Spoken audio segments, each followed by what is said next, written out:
सॻियूं में high court जे हुक्म जे लताड़ ख़िलाफ़ शहरनि मशहूर अली भट्टी आलम शेर खोखर वाहिद बख्श भागत हाफ़िज़ असगर कलोड़े पारां एहतजाजी मुज़ाहरो कयो वियो। इन मौक़े ते अवामी आवाज़ टीवी सां ॻाल्हाईंदे शहरनि ॿुधायो त मुख़्तियारकार शोबेदार सियासी वंगार वहंदे बग़ैर कंहिं नोटिस ॾियण जे इंक्रूमेंट जे नाले ते ज़ाती निशानो बणायो आहे। हुन इल्ज़ाम हयो त मुख़्तियारकार शोबेदार रिश्वत एवज़ बाअसरनि ऐं मनपसंद माण्हुनि जे दुकाननि ऐं बंगलनि खे छॾे सिर्फ़ ग़रीब आवाम जा छपरा ऐं दुकान ड्राहे पट करे बेरोज़गार बणायो आहे। हुन मुतालबो कयो त हाई कोर्ट हद दख़लनि ख़िलाफ़ बराबरि कार्रवाई करण सां गॾोगॾु मुख़्तियारकार शोबेदार ख़िलाफ़ नोटिस वठी इंसाफ़ फ़राहम करे। जीअं त असांजो जेको आहे सूरत हाल तव्हांजे साम्हूं आहे कि बिना नोटिस जे बिना कंहिं सबब जे असांजा माना टपड़ टाड़ी वञी आहे।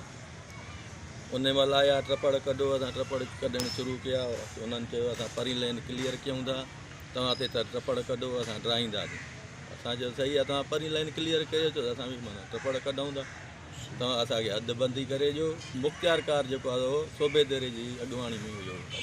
सही मुख़्तियारकार जे माण्हुनि छड़ तन अची असांखे चयो पैसा ॾियो, कंहिं चयो 50,000 ॾे, कंहिं चयो 60,000 ॾे, त तव्हांजा दुकान कोन ठाहींदासीं, तव्हां टपड़ टाड़ी न कढो। मां चयो असांखे तव्हां दंग करे ॾियो, निशान हणी ॾियो। इन जा गवाह DSP साहिबु सूबेदार बि आहिनि। उन जे साम्हूं असां इहे ॻाल्हियूं मियां असद साहिब बि आहिनि। उन्हनि जे साम्हूं असां उन्हनि खे असां ध्यानु न कयो।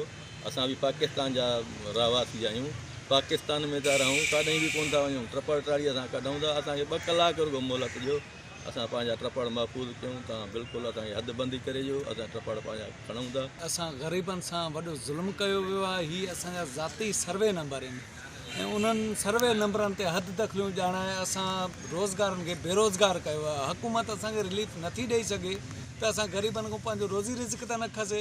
मुंहिंजी चीफ जस्टिस ऑफ पाकिस्तान, वज़ीर आज़म पाकिस्तान ऐं वज़ीर आला सिंध खां इहा रिक्वेस्ट आहे ऐं मुअदबाना तरीक़े सां इहा रिक्वेस्ट आहे त जेको असां ज़ुल्म कयो पियो थो वञे उन जे लाइ जल्द ब जल्द नोटिस वरितो वञे ऐं उन ते गौर फ़िक्र अमल कयो वञे। विज़िट कयो अवामी आवाज़ मीडिया ग्रुप जी वेबसाइट awamiawaz.pk